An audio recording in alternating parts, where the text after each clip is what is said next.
Bienvenue à un nouvel épisode de Mirego Dev Talks, un podcast conçu par l'équipe de Mirego pour la communauté de développement.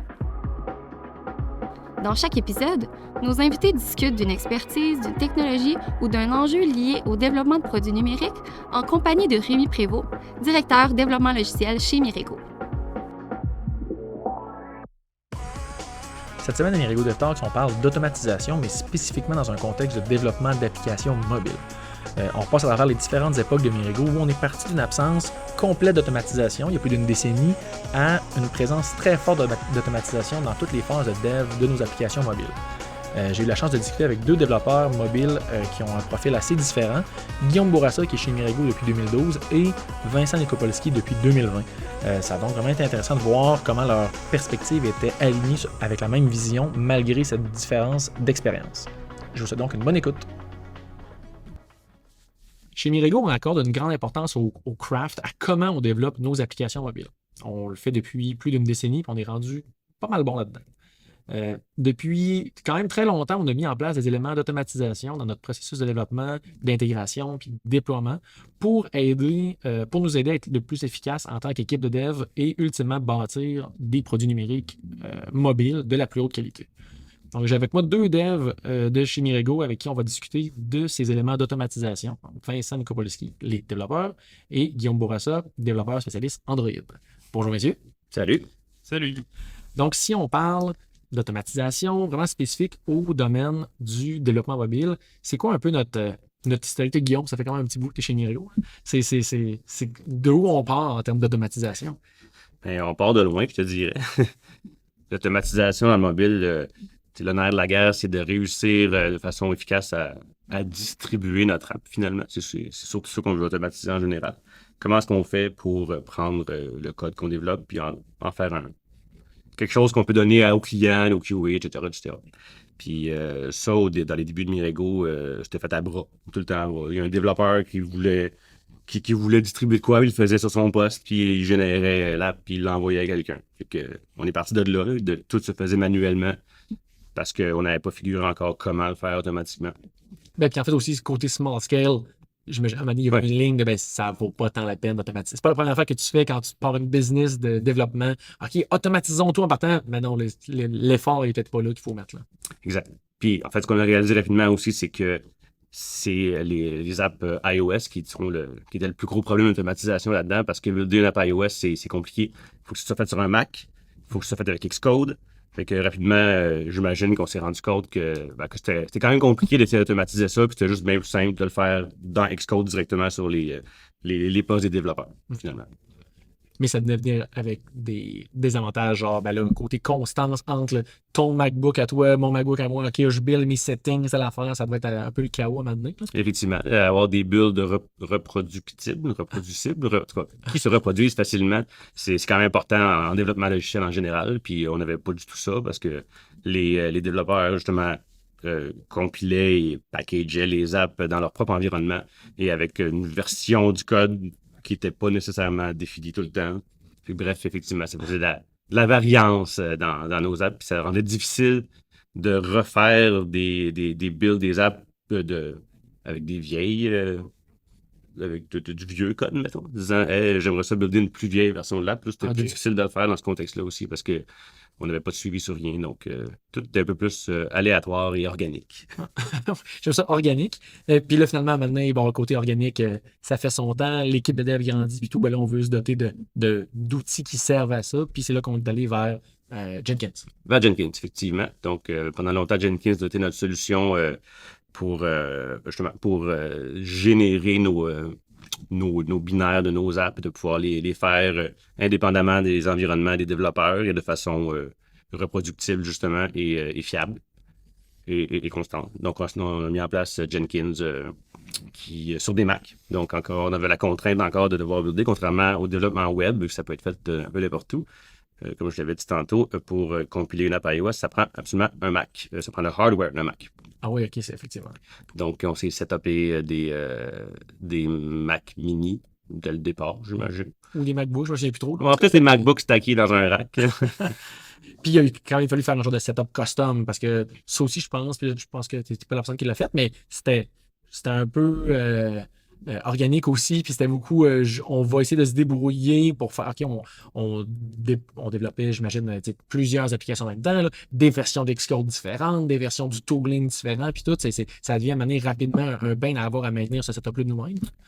Still, on l'a quand même pris pendant 10 Oui, ans. puis en fait, la grosse complexité est que de base, justement, on s'est dit, bon, builder une app iOS, d'habitude, on va dans Xcode, on pèse sur Play.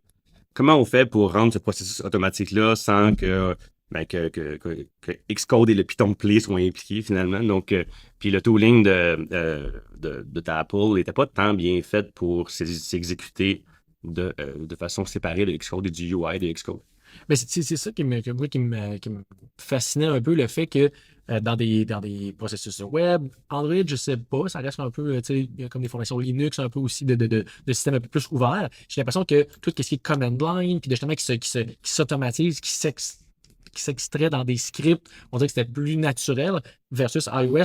Il y a des outils CLI, là. C'est juste qu'ils sont tellement cachés dans des belles interfaces que, OK, là, tu veux prendre comme si ton bouton play là, dans Xcode, là, il exécute une commande au final. C'est quoi cette commande-là? Celle-là, c'est pas. Je pense que ça aussi, c'est pas tant bien documenté. Apple veut pas de temps. En tout cas, à l'époque, vous voulez pas de temps qu'on s'en serve. Il fallait qu'on s'écrive des scripts bash custom. C'est compliqué, difficile à maintenir, des énormes monstres de pages pour réussir à builder, à signer aussi. Il y a tout le côté de signer les apps qui est complexe aussi sur iOS. Tu signes avec les certificats, quel certificat tu signes, qui a le droit d'avoir ce certificat-là, etc. Donc, on s'est retrouvé rapidement avec un gros script qu'après personne ne comprenait et qu'on avait de la misère à maintenir à travers le temps. Puis qui ultimement était extrêmement important pour l'entreprise. Exact. C'est ça qui chaque version de test, chaque version qu'on envoie aux clients, chaque version qui s'en va en production dans les stores passait par ce script-là. Exact, c'est ça. C'était business critical. Puis un moment donné, Apple faisait un update d'Xcode. Le script ne marchait plus. Et là, tout d'un coup, du jour au lendemain, on pouvait plus envoyer aux clients ou même sur les stores des nouvelles versions de l'app. C'était problématique, effectivement. Bon, fait que là, rapidement, on a adressé ça. Donc, 10 ans plus tard, on s'est dit, Jenkins va peut-être commencer à move out de là. Vers quoi qu'on se dirige? Là, je comprends que ce mouvement-là, il n'est pas fait à 100% encore, mais c'est quoi nos alternatives? Donc, quelqu'un qui veut sortir de Jenkins? En fait, l'alternative, il y en a plusieurs. Nous, on a opté pour GitHub Action, qui est donc le service qui fait un peu la même affaire que Jenkins, mais hosté par GitHub, qui est le même principe. En fait, c'est des machines virtuelles qui exécutent du code quelconque et qui le fait de façon répétable et automatique. Et donc, on est en train, tranquillement, de passer de Jenkins, qui était des instants Jenkins qu'on hostait nous-mêmes, finalement. Vers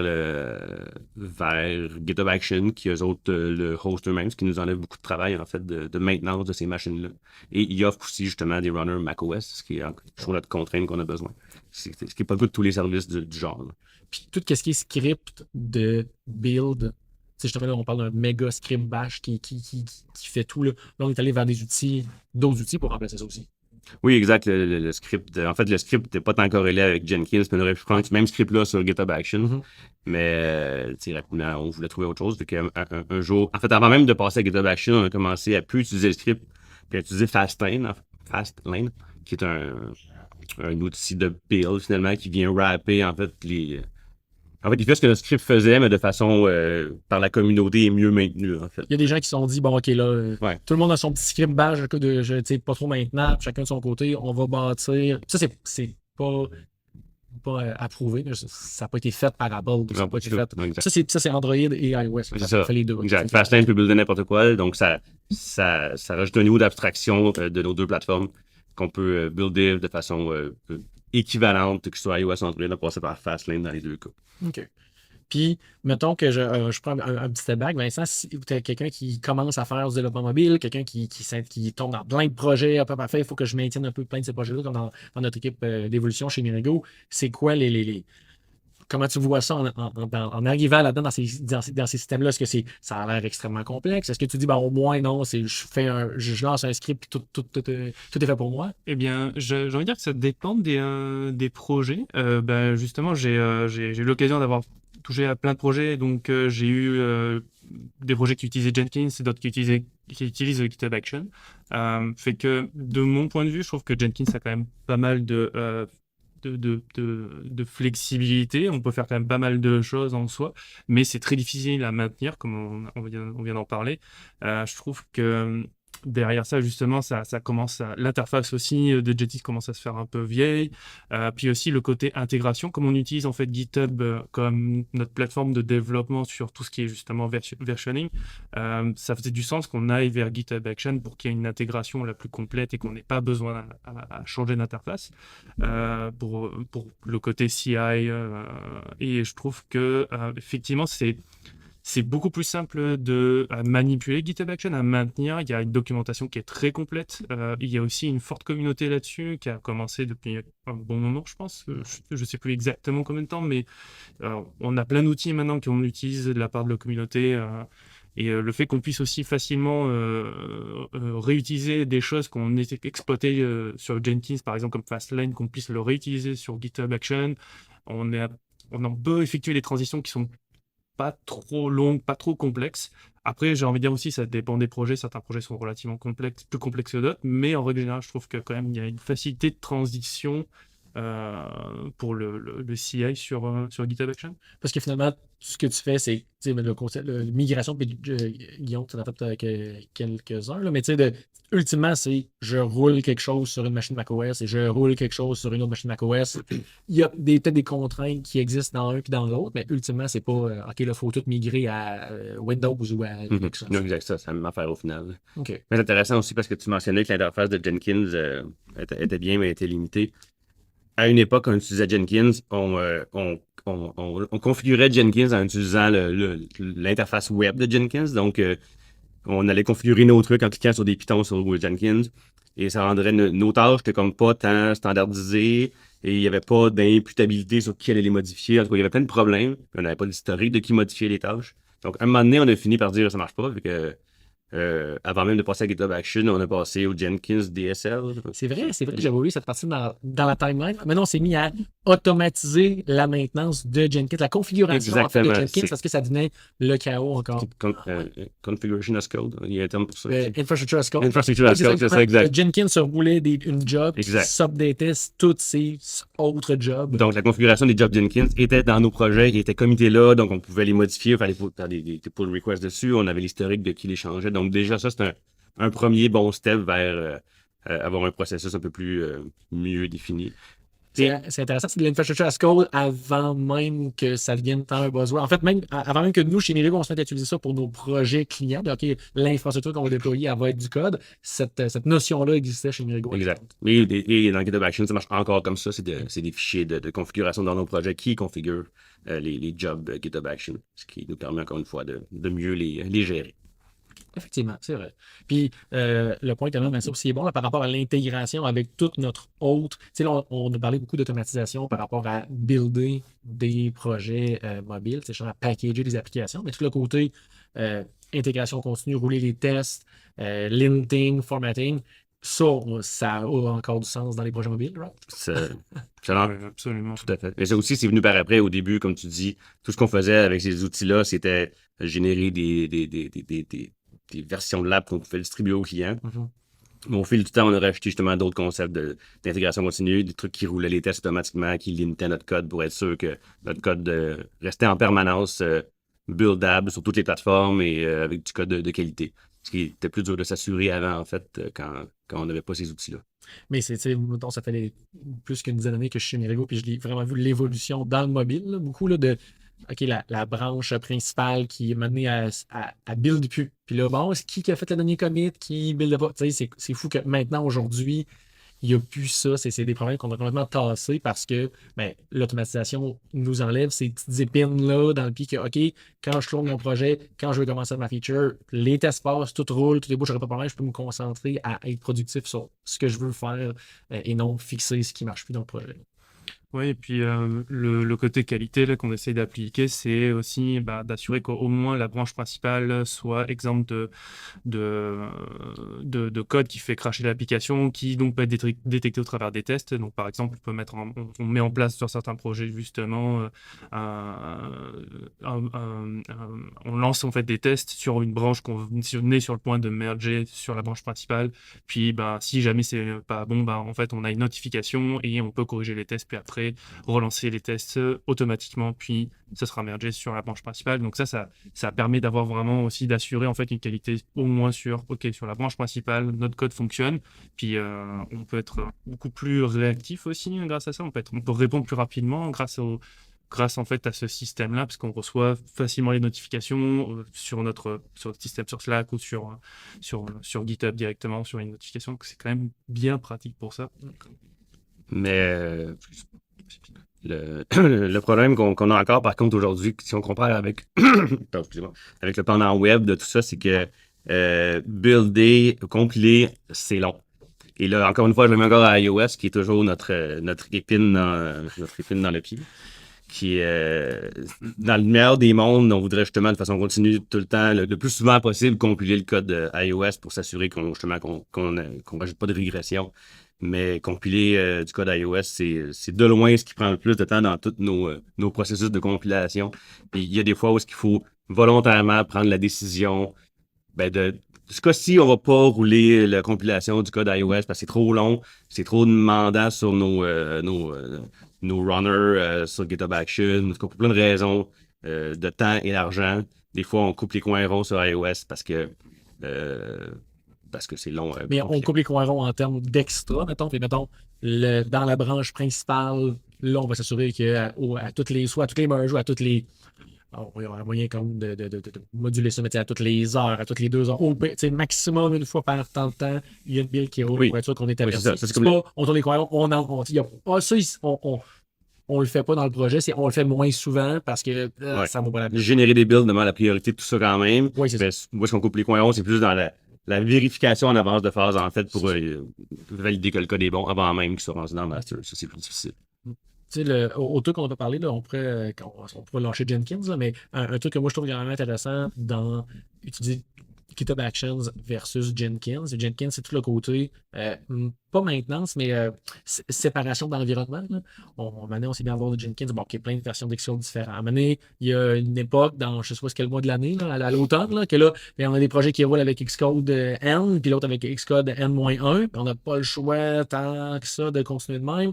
Maintenant, on s'est mis à avoir des projets d'infrastructure sur Jenkins avec des Terraform, avec Node.js, avec Ruby, avec Elixir, Docker. On s'est mis à avoir une panoplie d'outils qu'il fallait qu'ils soient préinstallés sur ces nodes-là. Gérer le versioning de ça, alors que GitHub Actions vient avec un concept beaucoup plus moderne qui est à toutes les fois que je spawn un nouveau runner, que je commence une job, je pars avec un environnement clean que tu peux pré-remplir avec des trucs. Ouais, en fait, c'est pré-rempli. Il y a plein de choses qui sont préinstallées déjà. Puis en fait, le problème, il existe encore avec GitHub Actions. Il est juste plus caché parce que c'est GitHub qui le gère pour toi. Ça dépend si tu utilises les runners de GitHub. Oui, donc, si tu utilises exact. Self-hosted runner toi, là, tu peux pré-remplir avec des trucs que tu Tout à fait. Mais sur les runners de GitHub Action, il y a ma Xcode installé. Oui, pour macOS, effectivement. C'est vrai, t'as raison. C'est là c'est l'étape du futur, justement, qu'on commence à expérimenter avec ça, avec des self-hosted runners. Puis là, t'es comme, OK, je vais au lieu d'attendre GitHub, de me maintenir mon image macOS, mon runner macOS avec 3 mois de retard, on va prendre des choses en main, on va se le faire. C'est pas tant complexe que ça. On pourra en reparler tantôt. Où est-ce qu'on trace la ligne? Quand est-ce que. Mais là, on a parlé quand même un peu le côté temps et argent, mettons iOS. Quand est-ce que ça vaut plus la peine d'automatiser? Qu'est-ce qui vaut pas la peine d'automatiser? C'est une bonne question. Je pense que c'est clairement une ligne qui peut être déterminée par projet. Ça va dépendre en fait, en gros, déterminer quand même le flow le plus optimal par pour un projet, ça va nécessiter de bien comprendre le projet et puis aussi de savoir quels sont les points critiques du projet. Il y a des projets sur lesquels on veut vraiment s'assurer que, par exemple, tout ce qui est interface, donc on veut des tests automatisés du UI et donc parce qu'on veut absolument que il n'y ait aucun problème sur les flows les plus standards pour que les QA puissent chez Mirigo s'efforcer de travailler un peu plus sur les edge cases, les cas les plus difficiles à trouver sur certains projets.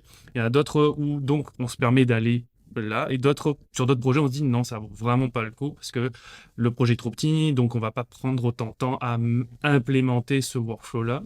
Je dirais que c'est vraiment difficile à déterminer. Je pense que ça demande vraiment une compréhension du projet et juste déterminer aussi le besoin des fois du client.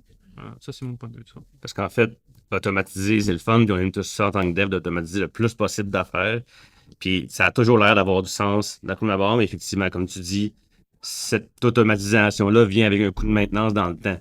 Fait que si j'ai pris un beau script pour automatiser je sais pas quel processus, c'est bien le fun, mais si dans 6 mois il marche plus, aussi bien l'avoir fait manuellement, ça aurait au final été plus grave. Ça revient un peu à ce qu'on disait tantôt au début de Mirigo, on a fait le choix de on se concentre sur qu'est-ce qui matter, puis après ça, OK, l'automatisation vient après. Fait que ce que tu dis, Guillaume, c'est que ton conseil, c'est quasiment de dire OK, fais-le manuellement, couple de fois, puis maintenant, OK, c'est important ça de l'automatiser. Oui. Et non de commencer à la base en disant OK, là, je suis sur le point de commencer une tâche. Et je vais l'automatiser en partant. Mais non, attends de voir s'il faut que tu la répètes. Puis comment ça évolue dans le temps. Là, ton point est bon de maintenir des trucs d'automatisation. Si tu passes autant de temps à maintenir l'automatisation que le temps que ça t'en fait gagner.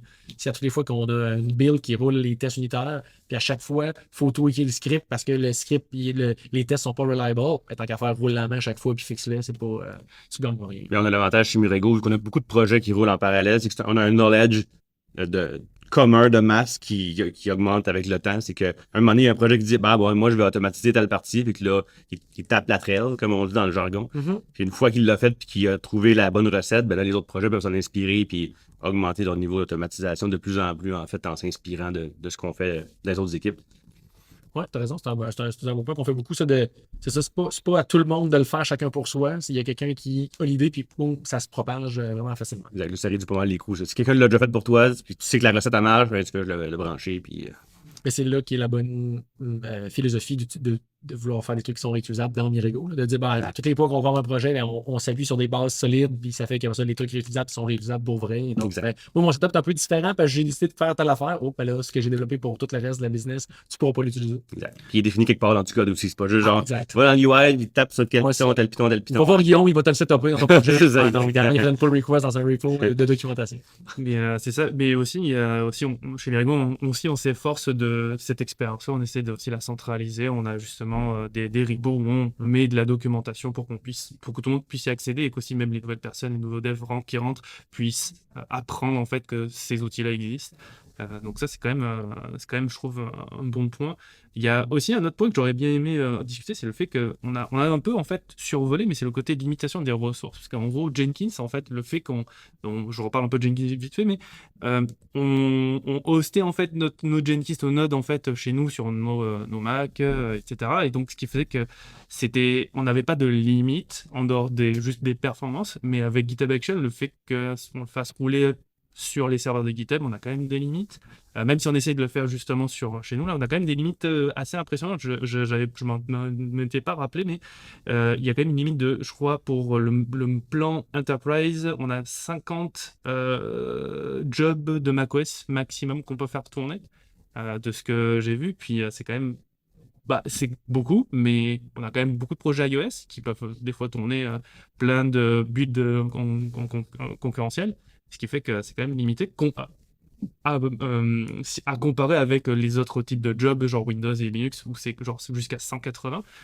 C'est quand même. Puis la durée d'exécution est vraiment moindre. Ouais. Mais non, mais c'est ça, effectivement. Là, c'est une fallacie de dire, OK, on s'en va dans le cloud et parfait, on paye à la minute. Ouais. Fait que parfait, chargez-nous les minutes. Non, il y a un nombre de ressources finites chez GitHub. Non, tu n'auras pas le droit de rouler 120 builds concurrentes iOS, là, même si je te charge pas. C'est ça, en fait. Peu importe la solution qu'on choisit, il va toujours avoir une limite de ressources. Puis, ce qui est un problème, parce que ça nous prend une solution qui scale. Là, on fait 10 fois plus de projets aujourd'hui qu'il y a 5 ans. Ça nous prend une solution qui réussit à s'adapter à ça. Puis c'est pas tant évident que ce soit nous autres qui les host ou qu'on se fie à quelqu'un d'autre. Il y a toujours des limites. Puis c'est pour ça qu'à un moment donné, il faut faire des choix de... On voudrait bien tout automatiser. Mais à un moment donné, à cause de ça, il faut pas. Mais c'est là où ça devient intéressant dans le mobile, c'est que quand même, pour justement éviter à ce qu'on y consomme trop de temps, en fait, parce que comme dit sur GitHub Action, le temps, on paye en fait à la minute le temps des builds, puis on s'efforce en fait maintenant d'optimiser en fait le temps de build, et je trouve que c'est une bonne chose en soi, parce que ça veut dire qu'on fait vraiment attention au produit, à la qualité du code est vraiment impacte à ce point en fait jusqu'à ce niveau-là de notre processus en fait de développement continu. Donc je pense que c'est ce genre de limitation de ressources nous influence en fait carrément sur la qualité de nos projets. Ça nous force à être encore plus qualitatif en amont pour faire de bons produits. Fait que la limite, cette limite-là nous force à optimiser. Ce que ça fait au final, c'est améliorer aussi le developer experience. Fait que, quand il faut, je me suis forcé à optimiser ma build, mais ça fait que les prochains devs qui vont passer sur mon projet, ben, ils vont attendre moins longtemps avant de savoir s'ils peuvent merger leur pull que ou pas. Exactement. Cool. Si on se projette un peu dans le futur, tantôt tu nous as parlé un peu, Vincent, par rapport au test UI, au QA, y a-t-il d'autres choses qu'on pourrait automatiser qui seraient intéressant d'automatiser? Je me disais, bon, côté sécurité, côté test pour les applications mobiles, c'est peut-être un peu moins. C'est peut-être pas ce genre de contexte-là, mais même au niveau performance, les tests de performance, s'assurer qu'on peut automatiser le fait qu'on sait que la 2 semaines, la build, après l'interface prenait moins de temps pour s'afficher. Qu'est-ce qu'on a fait pour que ça vienne plus long, ce genre de choses-là? Les tests UI, je vais focuser là-dessus. Les tests UI, c'est toujours été un rêve, pas un rêve, mais c'est toujours un objectif qu'on a toujours eu. Puis dans les dernières 10 années, on a souvent essayé de mettre en place des tests UI dans différents projets. Puis ça n'a pas tant toujours été un succès, mais c'est quand même comme l'espèce de panacée de nos tests automatisés. Puis je pense qu'il y a de l'avenir là-dedans. Puis il y a des services qui offrent qui offrent la possibilité de rouler des tests sur des appareils mobiles virtualisés ou dans des farms d'appareils mobiles. Et qui peut justement monitorer ce genre d'affaires-là. Il roule ton app sur 72 000 devices et il peut se rendre compte, s'il y a des crashs, s'il y a des problèmes de UI, si l'app ralentit un moment donné. Donc, ça existe, ces solutions-là. Mais comme on le disait tantôt, ça coûte cher à maintenir des tests UI. C'est ça le problème, en fait. Maintenir, tu veux dire, à s'assurer que quand tu as un négatif ou que quand tu veux que ton test fail, ben là, non, finalement, il n'a pas vu la différence. Parce que chez Carnot aussi, tu testes. OK, ben là, je vais faire un offset il regarde s'il y a des pixels qui changent. Je suis tout là. OK, là, j'ai un bug. C'est normal que les pixels peut partir. Tu fais jouer avec le niveau de tolérance des pixels sont différents. Tu passes un an à tweaker ça. C'est ça, exact. Ouais, ça demande beaucoup de ressources pour cette partie-là. Beaucoup de temps, en fait, à mettre en place, en fait, une bonne formule, en fait. Et c'est ça le problème, là. C'est ça notre challenge actuellement, je trouve, d'avoir trouvé une bonne formule qui ne prend pas trop de temps à mettre en place, mais qui fonctionne dans la majorité des cas. Puis je veux juste retourner sur l'aspect performance dont tu as cité. Je trouve que c'était vraiment intéressant cette partie-là, parce que je pense que ça revient un peu sur l'aspect optimisation de nos builds et l'aspect qualité. Donc, avoir des tests de performance, ce serait vraiment, je pense, idéal. J'avoue que je n'ai pas vraiment d'idée de comment on pourrait avoir des chiffres qui feraient du sens, en fait, en dehors de juste du temps de build. Mais on a quand même pas mal d'outils, notamment sur Android, qui nous permettent de savoir quelles sont les parties du processus de build qui nous donne, en fait, qui prend le plus de temps. Et donc, à partir de là, on peut avoir des conseils d'optimisation de la part d'Android Studio. Et ce serait peut-être intéressant d'avoir ce même genre d'informations directement dans GitHub Action pour qu'on puisse avoir des rapports et qu'on puisse savoir ce qui pourrait être optimisable. Il y a aussi un autre point intéressant, on l'utilise un peu dans certains projets, c'est tout ce qui est test coverage. Ouais. Donc en gros, savoir en fait à combien de pourcents tes tests couvrent ton code. Je trouve que ça, c'est quelque chose qui peut être qu'on pourrait en fait généraliser. C'est pas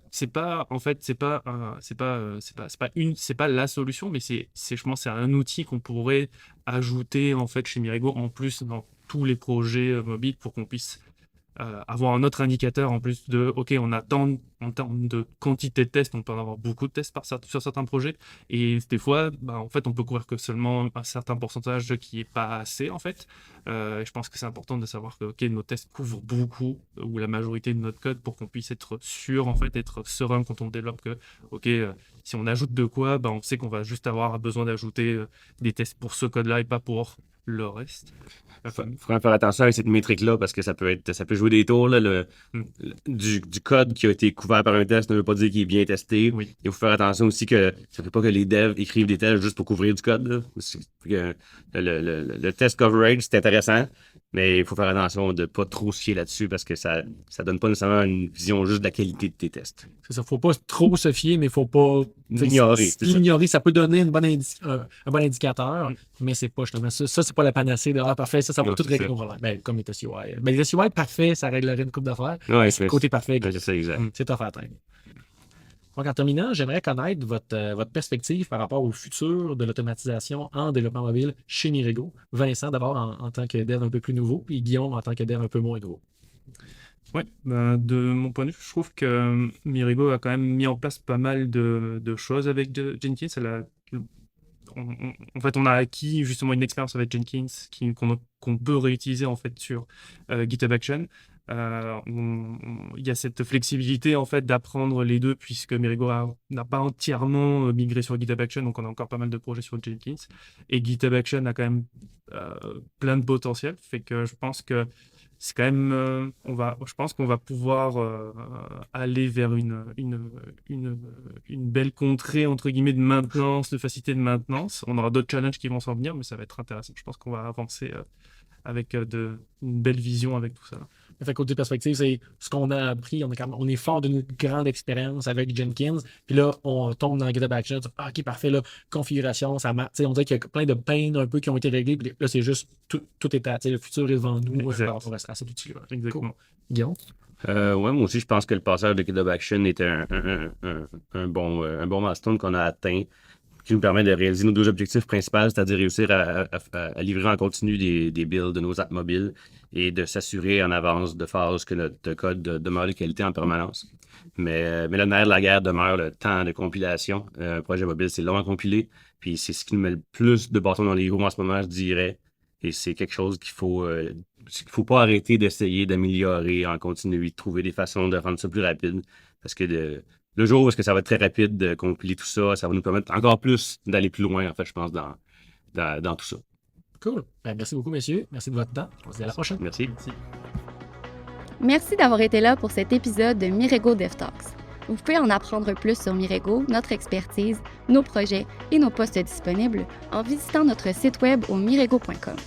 On vous invite aussi à poursuivre la conversation sur Twitter avec le hashtag MiregoDevTalks. N'hésitez pas si vous avez des questions, des commentaires ou si vous voulez interagir avec l'équipe de Mirego. Continuez à nous suivre et à partager les épisodes sur votre plateforme de podcast préférée et au plaisir de se retrouver au prochain épisode.